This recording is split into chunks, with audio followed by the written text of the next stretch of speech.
early in the session, it became clear to me that a lot of aspects of your teaching foster student learning. So what do I mean by that?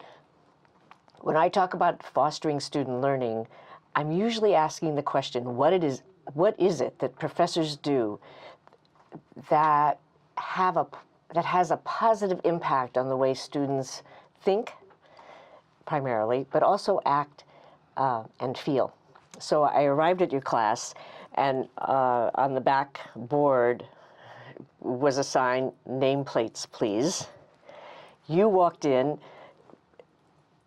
you looked genuinely happy to be there, greeted the students, and then you started talking about current events.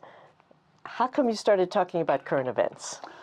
Well, I'm teaching economics, and economics can you give the impression that it's about abstract models, concepts that sound nice but don't actually get you anywhere, and that's something that I simply don't believe. That's not why I became an economist. I think that actually is the wrong way to look at it.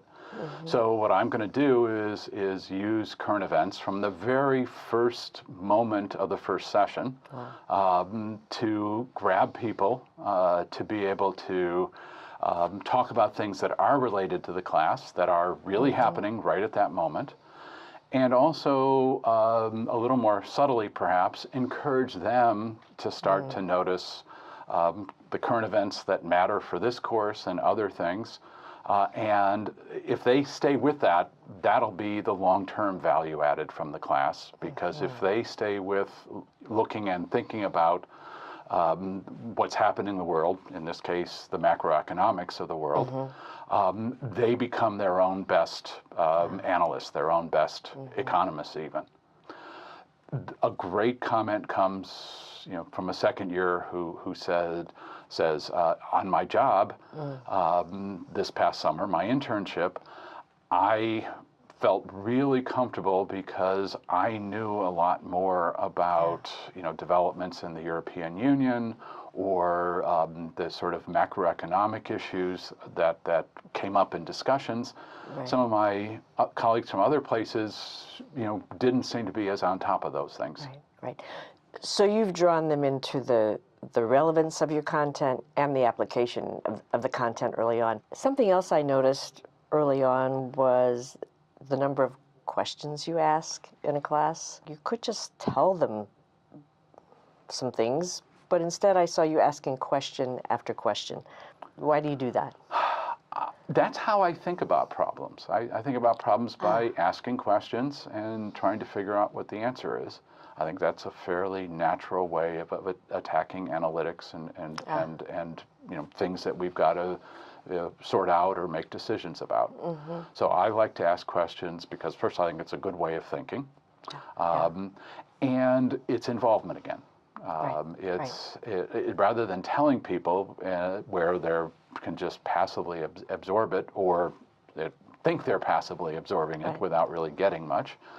If you have to think about something, it's much more likely to stay. Even if you can't quite figure it out when you hear the answer, it's more likely to stay because you've gotten as far as you can and are looking for the rest of the story. So it's about involvement. It's about keeping the engagement. There was a readiness with the students to answer your questions. I've been in some classes where a question is asked and blank faces appear. Do you know what creates that atmosphere that students want to answer your questions? I certainly try to be very friendly and very enthusiastic and very welcoming of comments, questions. I do my best to scan the room if there are hands raised and try to find the person who has said the least that day or the least in the course to try to draw them in. From the very beginning, the first newspaper articles we talk about, I tend to start with questions, partly to see who in the class might know something about this and is willing to share. And ideally, if I get enough people involved, then it'll gel, it'll stay. And that's a goal, is to try to generate more involvement. I'm proudest when more than half the people have said something in that class. Another way that I think about fostering this, which I don't actually do that much in this class, is to have them work in small groups on some kind of a question, and then be able to go around and debrief. Right.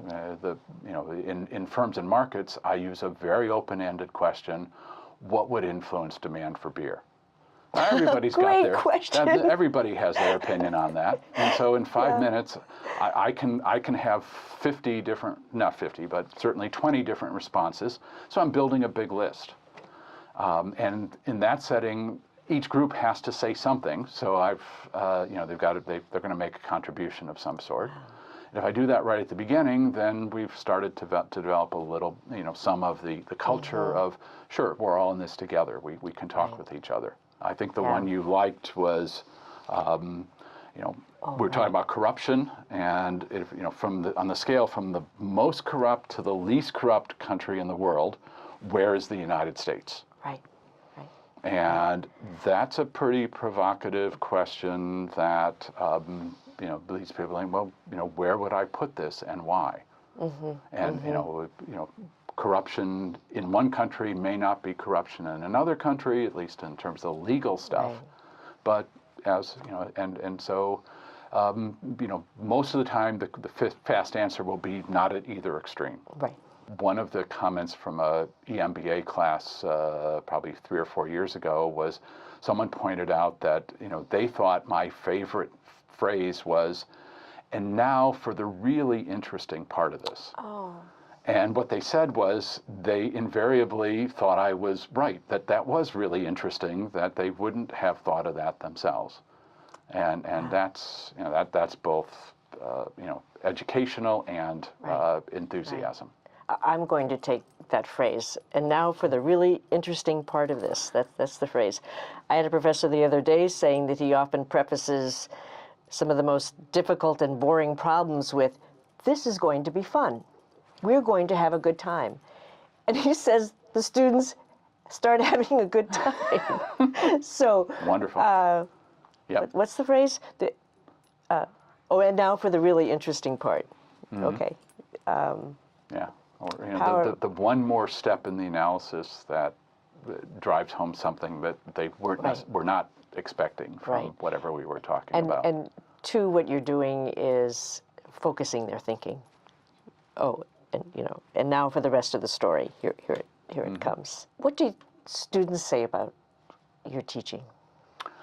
The enthusiasm part comes through. I also work really hard to be organized.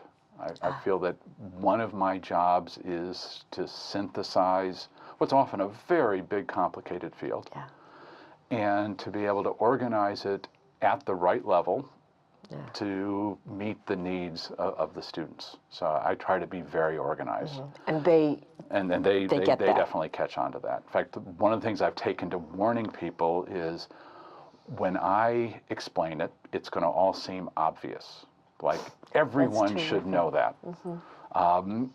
And I tell them, you really have to also pay attention to things like the problem sets, because when you get a question and I'm not the one answering, you have to answer it as a student. It's often a lot harder than it looks. And so I almost have to warn people that, and then the comments come back, the problem sets were really helpful to my learning because they did walk me through and get me to think in the same way that you were explaining to us. But I had to do it myself as a student, and that's a great comment to receive. It's so easy to fall into the trap of, oh my gosh, it's so clear when Professor says this. And yet, unless students have an opportunity, either through problem sets or reflection, to self-explain themselves, oftentimes the learning isn't that deep. It's more superficial, as they say. Or how do you get to Carnegie Hall? Practice. Recently, I've been reflecting on the notion of if there's no learning, was their teaching. And that's what you just described. If you don't know what you're doing, if you're not organized, you might be transmitting information or saying things, but if there's no learning, maybe there was no teaching. So thanks very much for that example. Any final thoughts about what's important to teaching or ideas about teaching that you hope that others would consider as you have? There is a fun aspect to this, and the idea that one of the great things about using, say, the current events is these are immediate things that you can actually have fun with as a teacher. Is this good enough for the class? If it is good enough, what else do I know about the subject? Because I'm not just going to read the newspaper back to them. So I'm drawing on other things that I know to expand out the story, and that's wonderfully satisfying sort of academic, intellectual activity. Wow. Yeah. Great. Thank you for that. It's a pleasure to speak with you. Thank you, Carol. Thanks so much, Tom. Appreciate it. Great.